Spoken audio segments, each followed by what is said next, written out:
She's the spider person whose legal guardian is the Invisible Woman. We're talking about Añya Corazon, aka Araña. Hi, I'm Nando, and in these videos, I take a character from Marvel Comics. I talk about their history, their power set, their personality, and I give you some reading recommendations. And this is all because this week, this character is being introduced into the collectible card game, Marvel Snap. But mostly, we're just going to talk about this character. So alright, Añya Corazon. This is the second week in a row where we're talking about a character who is featured heavily in the 2024 movie Madame Web, a movie that nobody saw, although a lot of people did see it since then because it's just kind of weird. But Añya Corazon is played by Isabella Merced, who is going to be Hawk Girl in the new DCEU. She was just in Alien Covenant, and I would say out of the three Spider Women in that movie, she's the one with the least personality. In that Julia's a nerd, Maddie's a rebel, and Anya's somewhere in between. I think this character's gone through a lot in the 20 or so years since she was created. She was part of an ancient organization in a fight that spanned centuries, and then she joined the Avengers, some multiverse heroes, and she eventually teamed up with the Spider People and did the big Spider-Verse story.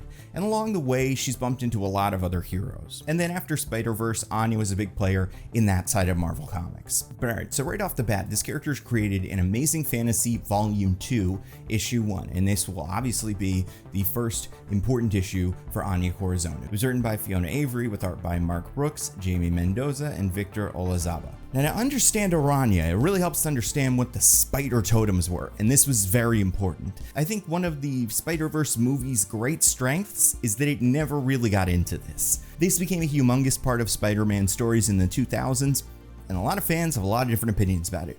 Basically, as you know him, Spider-Man's whole deal is he is a kid that was bitten by a radioactive spider and got spider powers and became a Spider-Man hero guy, protecting New York City, joining with other heroes, Fantastic Four, Avengers and stuff, all that. What we learned was maybe that's not exactly what happened. Maybe Peter Parker was not bitten by a radioactive spider and given spider powers. Maybe Peter Parker was destined to get spider powers, and that is why the spider bit Peter Parker. I know it sounds like I'm splitting hairs, but the difference is pretty big. Is Peter Parker just some normal kid who happened to get spider powers and is doing the best with them, or is Peter Parker one in a line of millions of spider people all throughout the universe who all have destinies to fight all the other guys who are all their villains? Like, is Spider-Man just some guy, or is he part of a big interdimensional destiny? And I myself have never been a fan of the destiny thing. That's not to say I don't like any of the stories that have spider totems or focus on that kind of stuff, but if you just have those two options, I think the idea that Peter is just a normal kid and that spider could have bitten anybody in the right circumstances, doesn't matter if they were, you know, magically preordained to be a spider person, that I think is more interesting. Okay, so what we learned is there are a bunch of spider people throughout the multiverse, but also like in Universe 616, who are part of the Spider Society, and they're fighting against the forces of evil, which sometimes will be like the Society of the Wasps, whatever they're called, the bad guys that stick around in these comics, but eventually it'll be Morlun, and it's this idea that like all the spider people have to come together and protect the main spider person, who is not Spider-Man. Well, I mean, he's the main spider person. But in Universe 1, there is a great weaver who is connecting all of reality, and it turns out there are these evil vampires that dress like rich aristocrats, which I guess is how vampires dress a lot of the time, and they want to eat all the spider people because the spider people taste good. Specifically, the spider people are all totems, which means they are their universe's version of an animal or something. It doesn't matter. It matters a little bit, just enough to say like Spider-Man is a spider totem, Black Panther is a panther totem, Rhino is kind of a rhino totem. It was very important, and you'd meet people who go, oh, he's a totem, he's trying to eat totems and all that. So while all this stuff is going on, Araña is just a normal kid living her life. She gets in a fight with some bullies because she's tough and cool. Her dad's a reporter, her mom is dead. It turns out her mom was secretly part of the Spider Society, and she's recruited by a member of the Spider Society, given a magic tattoo and the ability to become a spider person with spider powers. However, they're not the traditional spider powers. She will eventually get those, but for a while she has what is called a carapace. Now, I was not familiar with this word. I'd heard this word before, like in Blue Beetle, the bad guy is called Carapax, and it is explained in that movie that it's because that's that character's last name. But when that character shows up in the comics, I imagine this is what they were referring to. The Carapax is like an outer shell, think like a turtle or a lobster. That is the technical name for what that is. So Anya got Carapax powers, which means she could create this suit of armor that would give her superpowers and allow her to fight supervillains like the Wasp Society and all that stuff. And then another guy who, you know, this is kind of like any of those shows like Sabrina the Teenage Witch or I don't know, Jake Long, American Dragon, I think did this, where it's like, oh, you're a kid in school and you have superpowers, and oh no, the cool new guy in school is actually somebody who is trained to hunt you, and they're, you know, nice and friendly, but also they're the bad guy, so, you know, you gotta go to English class with them and stuff. This is amazing fantasy. We get the sense that Araña is generally pretty spunky. The reason she got the spider powers that night is Araña was going to fight a bully in the park and then got stabbed by some villains that aren't the bully she was gonna fight, but she was just cool with going like, nah, I'm gonna go fight a guy at night and see how that goes. So, you know, she's spunky. Another thing that's kind of important, her name is Añya Corazon, A-N-Y-A. However, it's actually A-N-Y-A, but because people in her universe and probably ours had trouble pronouncing that, she just gave up and added the Y. She was born in Mexico. Her father, Gil, is Mexican. Her mother, I believe, is Spanish. So that's Anya's first big story arc. It doesn't really matter in the context of the larger Marvel universe, but then we got Civil War. Civil War happens and all the superheroes have to get registered. And Iron Man calls Carol and Wonder Man. He's like, hey, there's this Araña person or something. I don't know what their deal is, but they're somewhere in Brooklyn. So if you guys want to fly around Brooklyn until you bump into them, that would be great. They do that and do eventually bump into Araña, but she's like, hey, listen, I'm not trying to break the law or anything. I want to be a superhero. Also, I like you guys, so can I just join? And Carol's like, yeah, you know what? You can join. By the way, Carol at this time is going by Miss Marvel. This is the Warbird era. This is before she turns into Captain Marvel. But outside of like the Spider Society characters from Anya's book, Carol is the first like established Marvel character that really taught Anya how to use her powers, what to do. And Anya is not against the Registration Act. Honestly, she kind of feels the way that Spider-Man feels in the Civil War movie, where like an authority figure who they respect shows up and is like, hey, I want you to fight in the Civil War. And they're like, absolutely, I'll do whatever you say. Eventually, Julia Carpenter will get her child torn away from her as a result of not being registered or working with an unregistered hero. And Anya changes her tune. She leaves, quits the Registration Act. She will work with Miss Marvel again in the future, and that is where she gets her costume ripped off by a bad guy. That guy's name is Doomsday Man, which is different from D-Man, who I believe is Demolition Man. Doomsday Man, different guy, just rips all the Carapax stuff off. And this is really bad for Anya. She's almost killed. Her dad is mad at Miss Marvel, takes out a restraining order against her. And it's interesting because Carol was sort of a mother figure for Anya, so we're losing another figure, classic Spider person. Another thing about Anya that's very important, she's a little genius, because this is comics, so all the kids are geniuses, and she invents a small multi-purpose robot. It's mostly used like grappling hook, but she can use it to do other things. You actually see a kind of version of this in Madam Web. Anya has like a little drone robot thing. This is why when Anya does eventually lose her powers, she can still do Spider-Man stuff and fly through the air. It's because she uses these as her spider web. Around this time, we get the Kraven's Grim Hunt story, which is where the Kravenoffs start looking for spider people to kill so they can resurrect Kraven. The main Kraven, Aaron Taylor Johnson, obviously, who is dead at the time. Spoiler alert for this series. And like, this involves all the Spider Women. Maddie Franklin dies here, Madam Web dies here, and when Madam Web dies, she passes on her Madam Web powers to Julia Carpenter. We talked about this in the Madam Web video. It's why Julia Carpenter sometimes looks like this with the black and white costume, and sometimes just the trench coat. That's like her current Madam Web look. Well, because I guess this is how this works, she goes, by the way, Anya, I'm pretty much done with this costume. If you want to be Spider-Woman now, you can do that. And Anya's like, absolutely. So Anya takes this costume, ends up being called Spider-Girl, and that's kind of what she goes with. So Anya gets her own book. This is a Spider-Girl book. I'll say issue 1 of this series is the second important issue for Anya. It's written by Paul Tobin with art by Clayton Henry, Chris Sotomayor, and VC's Joe Caramagno. I would say the most important thing that happens in this story, Anya's dad, Gil, is killed by the Red Hulk. And it turns out that it wasn't the Red Hulk. It's actually, they were both mind controlled by another society, not the Spider Society. This is the Raven Society. So much society, Joker, all that stuff. One thing we learned here that I think is really interesting, apparently Gil, her dad, who is dead now, but when he was alive, back when Anya was even younger, was like the main reporter for the Fantastic Four. This is a retcon that like they knew each other, and he was the guy who they would call to break stories. And for that reason, Anya, as a child, knew all the Fantastic Four members. But back to the present day, when her father dies and Anya is without a guardian, it's Sue Storm and Reed Richards who step up to become Anya's legal guardian. So she's technically kind of part of the the Fantastic Four? Kind of not really. I don't think it's ever come up. I don't think she's gotten a costume. Spider-Man's been part of the Fantastic Four before, so calling her the Spider-Man that's been in the Fantastic Four is like definitely cheating, but you could kind of maybe say that. This is also where Anya joins a group of kids called the Young Allies. It's not important. I don't think any of them ever came back. They were led by a version of Nomad from a different universe. It was like Captain America's friend.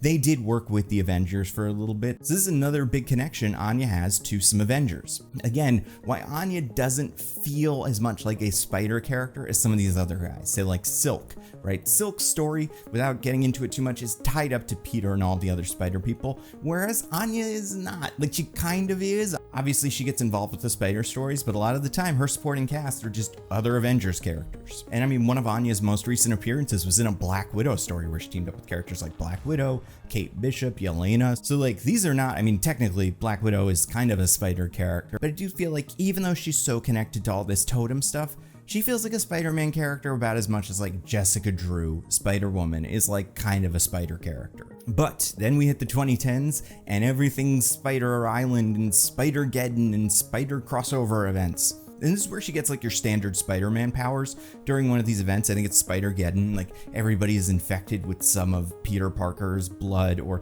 like by some nonsense, everybody gets spider powers. And at the end of the book, everybody loses their spider powers. They get like vaccinated and they all go away, except Anya. She keeps hers. I don't know, just because like the books wanted her to have powers. So I'll say the last important issue for Añya Corazon is the series called Web Warriors. During 2015 Secret Wars, there were different, little kind of pocket realities on Battle World, and one of them was the Spider-Man one where all the Spider characters existed together. In that book, they formed like a team. They were called the Web Warriors, and they got a book after that called Web Warriors. Anya was a big member of that team.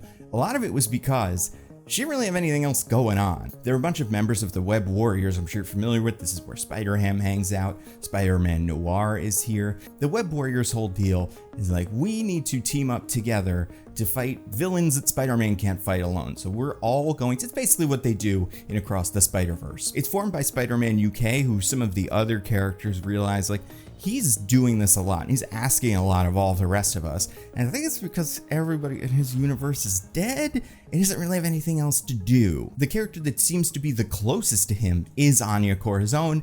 And that's also because most of the people close to her are also dead. And Anya didn't get introduced to this whole spider thing through like a random spider bite. She got introduced to through Destiny, through Spider Totem and the Spider Society. So when a guy comes in, he's like, hey, I'm the new Spider Society guy. We're creating a Web Warriors and we're gonna go to different dimensions and fight different versions of, Dr. Octopus and Electro.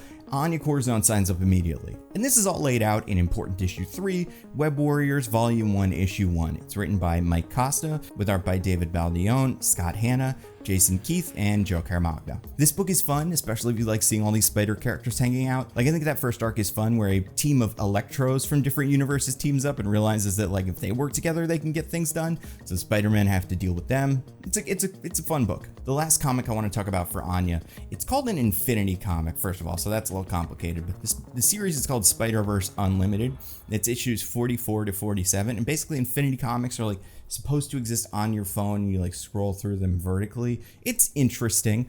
Some work better than others, but in this series, an Anya from another dimension comes and asks Anya for help, and she's able to reunite with her family in a way that's nice. It's so funny because even in this universe, the thing that the other Anya is fighting is another big society of guys trying to summon, this time it's a crab monster to take over the reality and stuff. And it's like, man, if I'm Anya, I just want like a regular villain who's not connected to all kinds of destiny and nonsense. As far as powers, Anya has all the regular spider powers. She also has that multi-tool robot that she's able to pretty much do whatever she needs with. Like I said, she's good friends with Captain Marvel, very close with the Fantastic Four, spends a lot of time with the Spider people, and this Young Allies team that didn't matter and probably won't ever matter again. I believe Anya shows up in the Spider-Man Unlimited show as Spider-Girl, but I've never watched that, so I don't know what the context there is. And then in the Madam Web movie, Añya Corazon is played by Isabella Merced. I would say compared to Maddie and Julia, she does seem like technically the smart one who would create a spider drone in that team, but besides that and being kind of spunky enough to try to throw a thing at Ezekiel Sims in the big final fight, there's not a whole lot to Anya in this movie. In the story, her dad is actually deported instead of dead, but we don't know if he was actually like a reporter or if they did any of the stuff from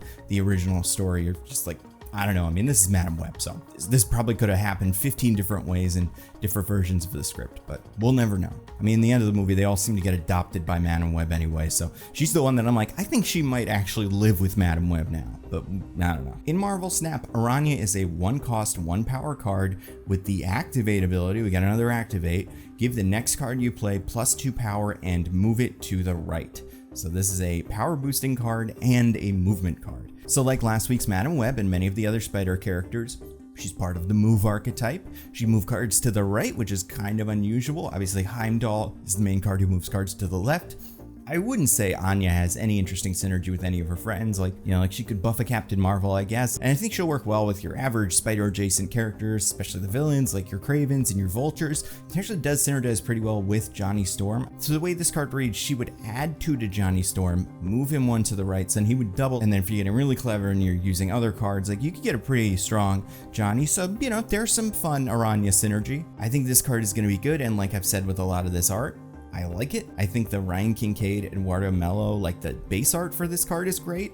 Araña has had a couple of different costumes, and I think we see all 3 of them on display here. We see this very homemade costume, and then you've got the Añya Spotlight Cash variant, which is another costume she's worn. Honestly, can't remember when this one came up. It's the one she's wearing, I think, right now. But I don't know when this was created. And then you have this really nice Michael Del Mundo variant, which is her Spider-Girl costume. So yeah, 3 really good looks for Araña, and one of them will be something you can just buy with gold. So that's great. Another thing that's important about Araña, this Cash Week is fun. She's actually paired with Miss Marvel, not the Miss Marvel she's friends with, and also Sage. These are 2 cards that I really like, so I think she's gonna be fun for that reason. Yeah, I'm curious to see what people do with her. And if you enjoyed this video, thank you so much. Like it, share it, subscribe to this channel, follow this channel, whatever it is you can do on the platform you're watching it on, if it's Nebula or if it's YouTube. And you know I said I'd stop doing this, but you know, if Marvel wanted to add me to the creator program, that would be cool. And I think it would probably happen if people shared these videos, you know, with the Snap team, and they're like, hey, this guy's making cool stuff. That would be nice. Next week, Ben Reilly, a very complicated card to talk about. If people know Ben Reilly from Spider-Man comics, you know this guy has done a lot, and it has gotten quite complicated. And I'm going to try to condense it all into one video. I'm excited to see how that comes out. Also, I want to thank the writer/researcher who's been working with me on these videos, helping me digest all of this information so I can give it to you guys. His name is Bernardo Tellis, and you can find him on Twitter at BernardoTellis8, BernardoTellis8. So thank you, Bernardo. So that's all I got. Stay safe, everybody, and I'll see you next time. Goodbye.